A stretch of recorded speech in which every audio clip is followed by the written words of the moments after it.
LG화학과 SK이노베이션이 배터리 관련 합의를 했다는 보도자료가 지난 일요일에 나왔습니다.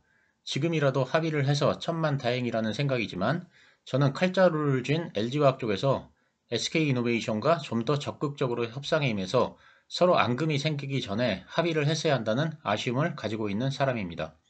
그래서 이에 대해 한 말씀 드리고자 합니다. 참고로 오늘 이 영상은 주식에 대한 얘기는 아니고 사람 살아가는 방식에 대한 이야기입니다.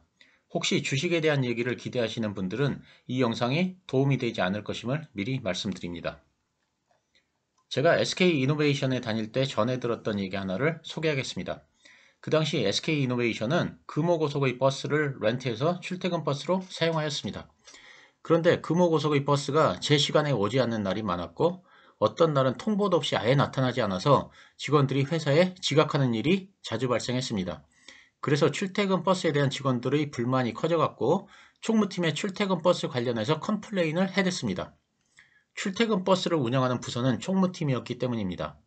그러자 직원들의 의견을 무시할 수 없었던 총무팀에서는 금호고속을 더 이상 출퇴근 버스로 사용하지 않겠다고 금호그룹 측에 통보를 했습니다. 그러자 금호그룹에서 곧바로 반응이 왔습니다.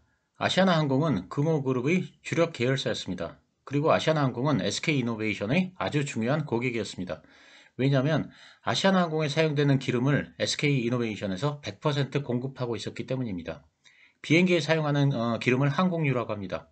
금호그룹에서는 항공유를 이제 S오일에서 구매할 것이니 더 이상 SK이노베이션과 거래를 하지 않겠다고 한 것입니다.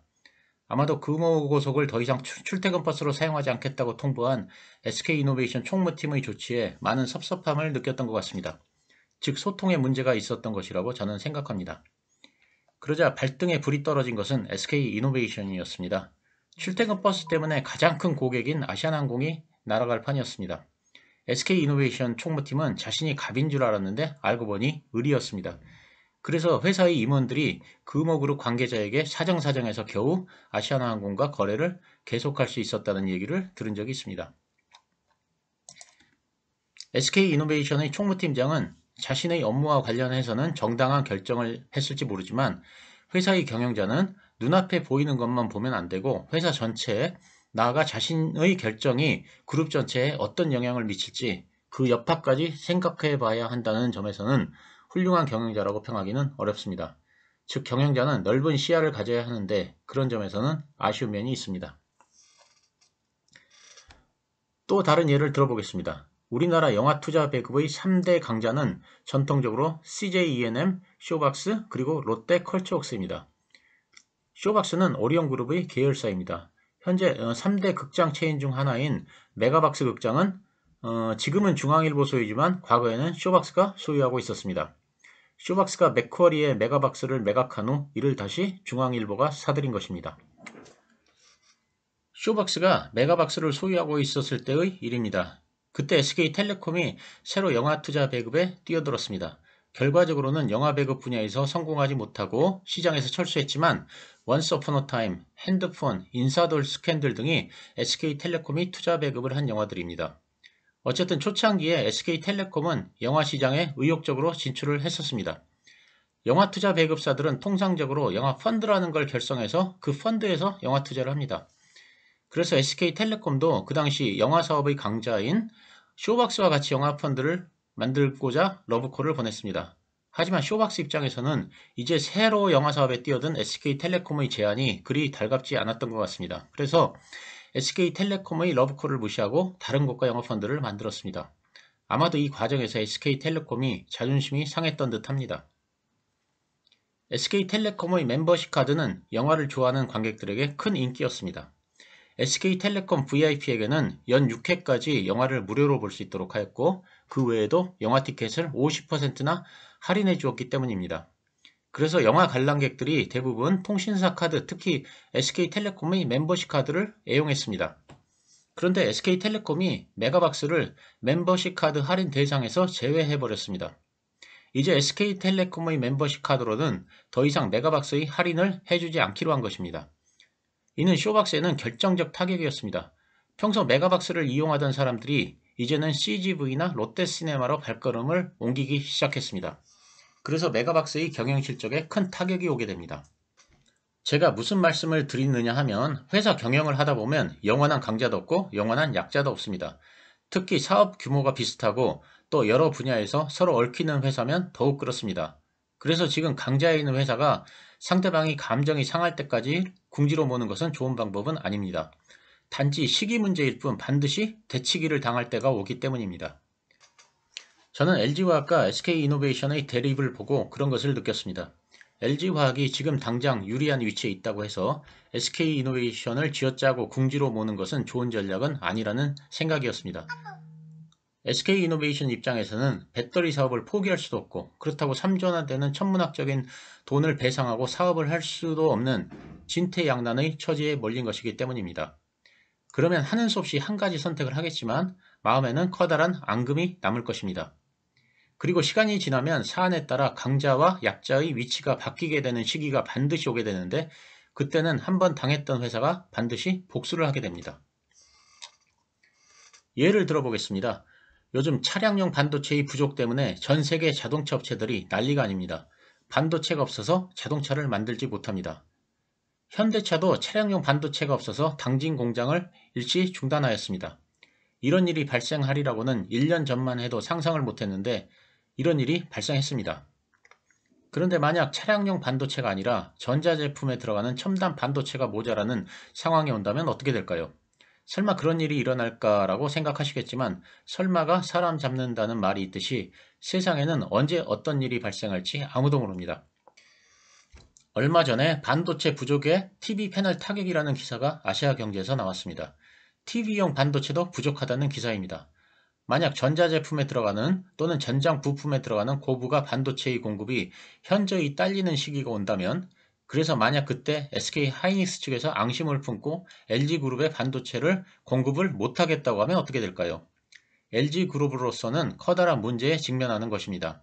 이런 일이 일어날 가능성이 크지는 않지만 그렇다고 절대 일어나지 않는다고 장담할 수는 없습니다. 세상을 살아보니 절대로라고 장담할 수 있는 것은 아무것도 없습니다. 그렇기 때문에 항상 자신이 유리한 위치에 있을 때 상대방을 막다른 골목에 몰아넣지 않는 것이 중요합니다.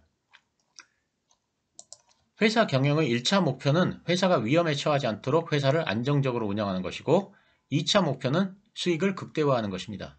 따라서 전자회사 입장에서는 향후 반도체 공급이 딸려서 수급이 원활하지 못하게 될 상황이 올 수도 있다는 것을 항상 염두에 두고 경영활동을 해야 합니다.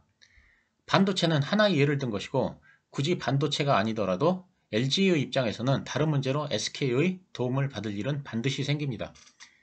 그래서 사업의 중요한 파트너를 궁지에 몰아넣는 것은 회사의 안정 운영과는 배치되는 행위입니다.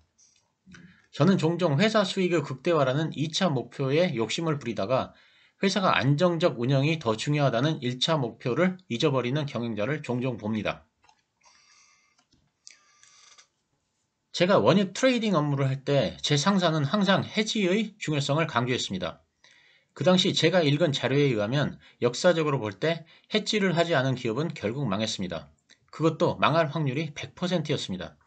처음 두세 번은 해지를 하지 않아도 잘 넘어갈 수 있지만 계속 해지를 하지 않을 경우 언젠가 한 번은 치명적 손실을 입게 되어 회복 불능 상태에 빠지게 되는 것입니다.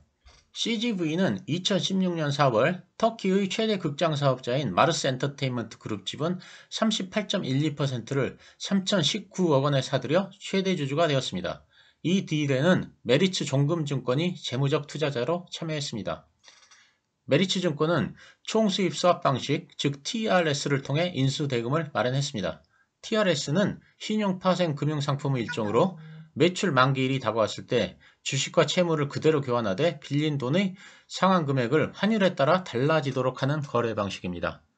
즉 간단히 말씀드리자면 환율에 따라 갚아야 하는 금액이 변동된다는 것입니다.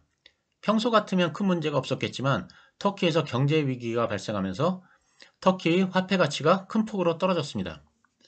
그래서 CGV의 실적에 영향을 미쳤는데 2017년 관련 손실은 513억 원이었고 2018년에는 TRS 손실 금액이 1771억 원으로 늘어났습니다. 이렇게 큰 손실을 보게 된 원인은 CGV 경영진이 환해지를 하지 않았기 때문입니다. 즉 해지를 하지 않은 것은 회사를 안정적으로 운영하는 것이 1차 목표라는 사실을 망각했기 때문입니다. 항상 첫 번째는 회사의 안정적 운영이고 두 번째가 이윤의 극대화라는 점을 경영진은 잊어서는 안 됩니다. 마찬가지로 LG화학의 입장에서 SK이노베이션으로부터 합의금을 더 받아내는 것은 두 번째입니다. 이보다 더 중요한 것은 향후 상대방이 유리한 위치에 있을 때 지금 당한 것을 그대로 나에게 되갚아 버리겠다고 벼르는 그런 상황을 만들지 않는 것, 그것이 첫 번째입니다. 회사의 연속성을 감안할 때 5천억 정도를 더 받고 덜 받고가 굉장히 중요한 문제는 아니라고 저는 생각합니다. 이제 LG화학과 SK이노베이션이 배터리 관련 합의를 했습니다. 이제 LG화학이 할 일은 SK이노베이션이 마음에 남아있는 앙금을 최대한 없애도록 배려하는 것이라고 저는 생각합니다. 별거 아닌 것 같지만 중요한 문제입니다. 그리고 한 가지만 덧붙이겠습니다. 제가 염려하는 부분은 전고체 관련 특허입니다. 전고체 시장에 가장 먼저 뛰어든 회사는 일본의 도요다였습니다. 그렇기 때문에 전고체 배터리 관련 특허의 40% 이상을 도요다가 보유하고 있습니다. 특히 전고체 배터리 제조의 가장 중요한 핵심 특허는 모두 도요다가 가지고 있습니다. 왜냐하면 처음으로 진출했기 때문입니다. 그래서 도요다의 특허를 침해하지 않고는 전고체 배터리를 만들 방법이 없다고 합니다. 이것은 제가 하는 얘기가 아니고 배터리 연구원이 인터뷰에서 밝힌 내용입니다. 전고체 배터리는 어차피 미래의 대세입니다. 즉 언제 상용화가 되느냐의 문제일 뿐 상용화가 되는 것은 확실합니다. 그런데 이번 LG화학과 SK이노베이션의 합의 금액이 전고체 배터리 특허와 관련하여 향후 일종의 가이드라인이 될까 걱정입니다.